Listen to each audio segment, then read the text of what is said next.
У меня 2 подъезда заказывают, во втором и в третьем. Но всегда в разные дни.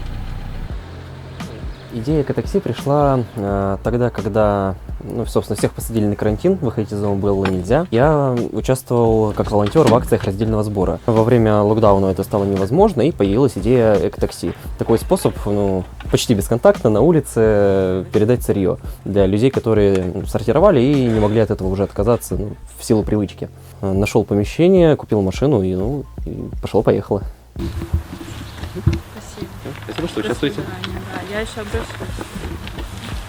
Суть экотакси не только в том, чтобы забрать сырье и разгрузить, грубо говоря, балкон человека. Суть экотакси в том же самом просвещении. Люди говорят: о, а я сдаю сырье туда-то, ко мне вот приезжает человек и забирает мое сырье. Я специально для него его готовлю и еще плачу ему за это. И знакомые смотрят: о, что так можно было? Они узнают, что есть сортировка, что люди готовы за это платить, что это важно в первую очередь, поскольку этим занимаются их знакомые. И, естественно, есть какой-то эффект пропаганды, и под этим же эффектом пропаганды создается определенный рынок. Машину я брал, грубо говоря, под себя, чтобы был какой-то транспорт. С машиной всегда жить проще как-то. Из вложений, пресс. Наверное, пресс, да, он стоил, уже точно не помню, 39 тысяч, что ли. Недорого я взял за такое оборудование. Так что вложение, 32 тысячи.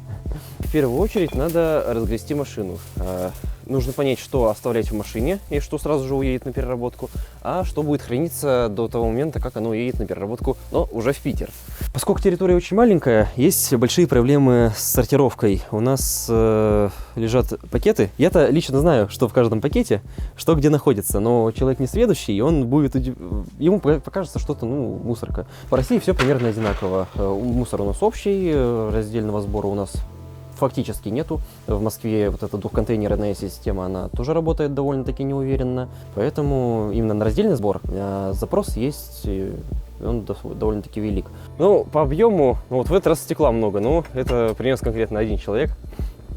А так, что самое популярное, макулатура, 5, пластик и бутылки ПЭТ. То, что проще всего делить, то люди и собирают. А уже особо такие опытные участники, они приносят, не знаю, щетки, какие-нибудь фломастеры, эти самые блистеры из-под таблеток.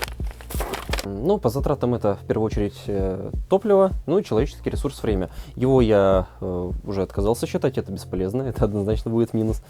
По затратам, так скажем, амортизация машины и все прочее, это в районе, я исхожу из 15 рублей на километр. То есть 15 рублей на километр себестоимость «Газели» в данный момент. Вот из этого я исхожу. Проезжая по заявкам, я за час успеваю сделать заявки 3, может 4.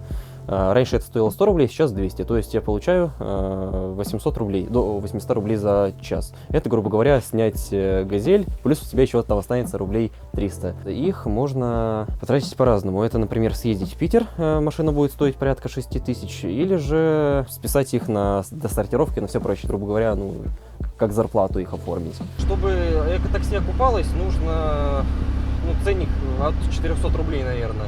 Сейчас же не все можно сдать у нас в Новгороде. Ладно, в Новгороде, нужно много чего везти в Питер. А чтобы что-то отвезти в Питер, это нужно предварительно запрессовать. Это нужно потратить время. И опять же, пресс сколько это стоит, это все имеет какую-то амортизацию. То есть затраты на самом деле выше, чем цена экотакси, но пока работаем так.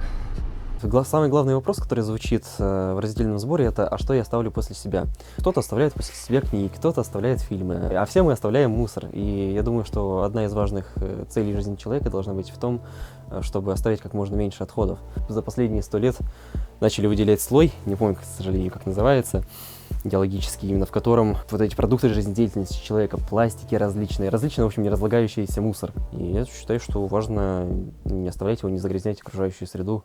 Такие банальные вещи, которые должны прививаться с молоду, наверное.